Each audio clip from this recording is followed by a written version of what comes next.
सरकारने सकारात्मक भूमिका घ्यावी यासाठी महाराष्ट्रभर आंदोलन निघाले आणि सगळ्यांची भावना आहे कोणत्याही समाजाला धक्का न लावता, आरक्षणाला धक्का न लावता मराठे समाजाची मागणी मान्य करावी अशा प्रकारची मागणी आहे. त्याला निश्चितपणाने आम्ही सगळ्यांनी पाठिंबा पण दिलेला आहे. आम्ही सुद्धा मोर्चामध्ये सहभागी झालो होतो आणि उद्या या संदर्भामध्ये नागपूरला सुद्धा मोठा मोर्चा मराठा क्रांती मोर्चाचा निघणार आहे.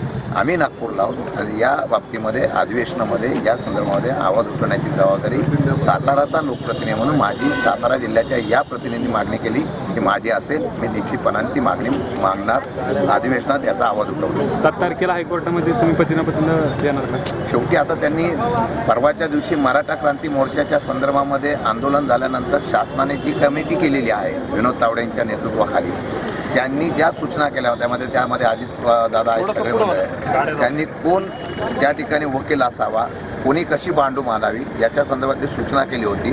परवा मुख्यमंत्र्यांनी पण सांगितलं की आम्ही त्या सगळ्या योजना सूचना मान्य केलेल्या आहेत आणि आपली परखड भूमिका मांडण्यासाठी वकील नेमलेला आहे आणि या बाबतीमध्ये कोर्टाचा काय निर्णय होईल याच्यावर अवलंबून आहे. कोर्टात काय आपण हस्तक्षेप करू शकत नाही, पण शासनावर जो दबाव टाकायचा आहे तो टाकण्याचा प्रयत्न लोकप्रतिनिधी म्हणून आम्ही 100% दबाव टाकणार का? आम्ही 100% आता सांगितलं ना आंदोलनात आम्ही होतो. यामध्ये आपलं एवढंच आहे की उगीच वेगळ्या प्रकारचा संभ्रमावस्था निर्माण होऊ नये जी केली जाते. वेगवेगळ्या समाजाला कुठेतरी या ठिकाणी प्रवृत्त केलं जातं आहे. मुस्लिम असो, ओबीसी असो, मागासवर्गीय असो, कोणत्याही समाजाच्या याला धक्का न लावता आपले हक्क मागण्याच्या संदर्भातून प्रत्येकाला लोकशाहीतून अधिकार आहे. त्याप्रमाणे तो मागणी केलेली आहे. त्याला न्याय देण्याची भूमिका इतर समाजासारखी आमची या समाजाच्या बाबतीमध्ये सुद्धा बांधिलकी असणार आहे. दिवसामध्ये लाखोंच्या संख्येने आपण बघतोय महाराष्ट्रभर मराठा क्रांती मुक मोर्चा निघतायत. आत्ताच आपण बघतोय की अधिवेशन 5 डिसेंबरला 7 डिसेंबरला जे अधिवेशन होऊ घातलेलं आहे तिथं येणाऱ्या प्रत्येक आमदारांना आम्ही आता निवेदन देऊन या प्रकारचं निवेदन देऊन विनंती केलेली आहे की प्रत्येकानं आपापली बाजू काय आहे ती सरकार पुढे मांडावी. आपण जो काही मोर्चाचं आयोजन केलं होतं त्यामध्ये ज्या सकल मराठा समाजाच्या वतीने ज्या मागण्या आपण सादर केल्या त्यावर आपण बघतोय की कोणतीही ठोस पाऊले उचलली गेलेली नाहीयेत.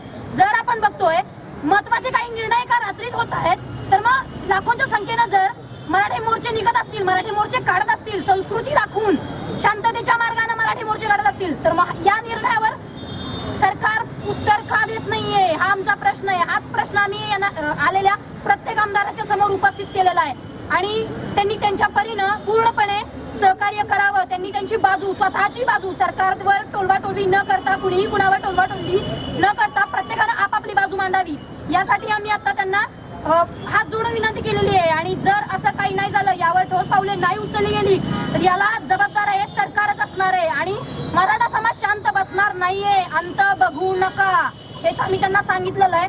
आजपर्यंत जे काही मराठा मोर्चा निघाले ते फक्त शांततेच्या मार्गाने निघालेत. का तर ही आमची संस्कृती आहे, आम्ही आमच्या संस्कृतीचं प्रदर्शन करतोय, त्याचा अंत बघू नका. एकदा का उद्रेक झाला तर याला जबाबदार फक्त आणि फक्त सरकार असेल. त्यामुळे यावर निर्णय हा सकारात्मकच झाला पाहिजे. सकारात्मक निर्णय हवाय, सकारात्मक निर्णय. आम्हाला चर्चा नकोय, आता फक्त निर्णय हवाय. आतापर्यंत सगळे मंत्री म्हणतात आम्ही चर्चा करतोय. अरे पण निर्णय काय येत नाहीये. मग कशाची वाट बघताय? इतके मोर्चे निघाले, एवढ्याच लाखोंची संख्या शांततेत जर बाहेर पडत असेल आणि हीच जर लाखोंची संख्या जर अशांततेत जर बाहेर पडली तर केवढ्यावरती जाईल हे तुम्ही विचार केला पाहिजे. सरकारने यावर विचार करून निर्णयच द्यावा एवढीच आमची अपेक्षा आहे आणि आरक्षण हे मराठ्यांना मिळालंच पाहिजे. मोर्चाची एक क्लिप फिरतीये. मराठा मोर्चावर चेष्टात्मक काहीतरी फिरताना दिसतंय. आमच्या डोळ्यावर आलेलं नाही असं नाहीये, तरी पण शांत होत. हे का असं का? असेच होत का? मी उत्तर हवंय, आम्हाला उत्तर हवंय. जर महाराष्ट्रातून जवळपास 150 आमदार मराठा समाज असतील, मराठा समाज